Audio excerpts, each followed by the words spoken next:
तराईको समथर भूभाग, विशाल घाँसे मैदान, साल, सिसौ र खयरका घना जङ्गलहरू, यिनै जङ्गलको गर्भमा लुकेर बसेका छन् दुर्लभ पाते बाघ, चारसिङ्गे मृग र एसियाली जङ्गली हात्ती।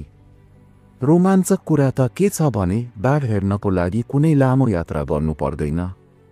कल्पना गर्नुहोस् तपाईँ जीप सफारीमा हुनुहुन्छ वा राप्ती नदीमा रोमाञ्चक राफ्टिङ गर्दै हुनुहुन्छ र त्यही बेला ठ्याक्कै तपाईँको नजर अगाडि बाघ शानका साथ हिँडिरहेको देख्नुहुन्छ।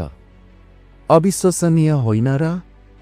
बाँके राष्ट्रिय निकुञ्जलाई पाते बाघको घर मानिन्छ किनकि यसको स्थापना नै बाघ संरक्षणका लागि गरिएको हो।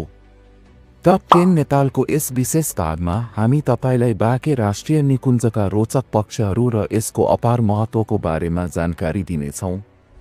तयार हुनुहोस् रोमाञ्चक यात्राका लागि। कल्पना गर्नुहोस् एक हरियालीले भरिएको विशाल भूमि जहाँ प्रकृतिको अनुपम सौन्दर्य र वन्यजन्तुको स्वच्छन्द जीवनले मनमोहक दृश्य सिर्जना गर्छ।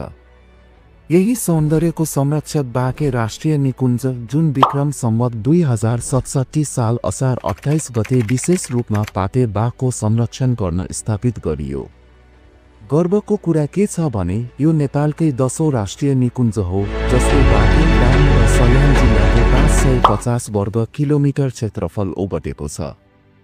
यसको पूर्वी किनारमा शिलाखोला, पश्चिममा कोहलपुर सुर्खेत राजमार्ग, उत्तरमा चुरे पर्वत र दक्षिणमा पूर्व पश्चिम राजमार्ग रहेको छ।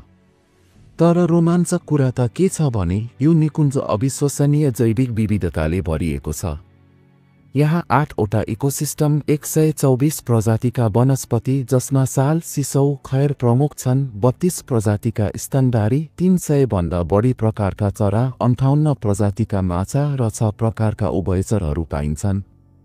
अझ अनौठो कुरा यस निकुञ्जमा विश्वमै दुर्लभ चराचुरुङ्गीहरू समेत पाइन्छन्। यस्तो सुन्दर, रोमाञ्चक र वन्यजन्तु प्रेमीहरूको लागि स्वर्ग समान ठाउँ के तपाईँले कहिल्यै कल्पना गर्नुभएको थियो? बाँके राष्ट्रिय निकुञ्ज भनेको प्रकृतिको एउटा जीवन्त अजायब घर हो जहाँ प्रत्येक क्षण नयाँ अनुभूति दिन्छ। यो निकुञ्जको विशेषता मात्र वन्यजन्तु र हरियाली होइन, यहाँ मानव सभ्यता र प्रकृति हातेमालो गर्दै अघि बढेका छन्। निकुञ्ज कार्यालयका अनुसार 4861 घरधुरी छन् जहाँ 35721 मानिसहरू बसोबास गर्छन्। थारू, ब्राह्मण, क्षेत्री, मगर, तामाङ, माझी र गुरुङ जातिहरू यहाँको सांस्कृतिक विविधताको अद्भुत मिश्रण हुन्, तर यहाँको प्रमुख समुदाय थारू जाति हो। तर सबैभन्दा रोमाञ्चक कुरा के छ भने बाँके राष्ट्रिय निकुञ्ज पाते बाघको घर हो। यो निकुञ्ज बाघको वासस्थानका लागि अत्यन्त उपयुक्त मानिन्छ जसले गर्दा यसको स्थापना भएदेखि नै बाघको सङ्ख्या तेज गतिमा बढेको छ।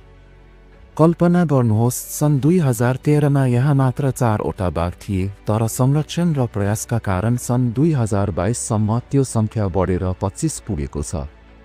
तर चुनौतीहरू पनि छन्। बाघको सङ्ख्या बढ्दै जाँदा यसको आहारका लागि आवश्यक वातावरण सिर्जना गर्नु ठूलो चुनौती बन्दै गएको छ। मानव र वन्यजन्तु बीचको सन्तुलन कायम गर्नु नै अहिलेको मुख्य मुद्दा हो। तर बाँके राष्ट्रिय निकुञ्जको अविस्मरणीय सुन्दरता भुल्न त सकिन्न होइन? विशाल घाँसे मैदान, रङ्गीचङ्गी फुलहरूले ढाकिएको भूभाग अनि टाढा देखिने चुरे पर्वतको मोहक दृश्य, यस्तो लोभलाग्दो वातावरणमा वन्यजन्तु अवलोकन गर्नु साँच्चै एक जादुमय अनुभव जस्तै हो।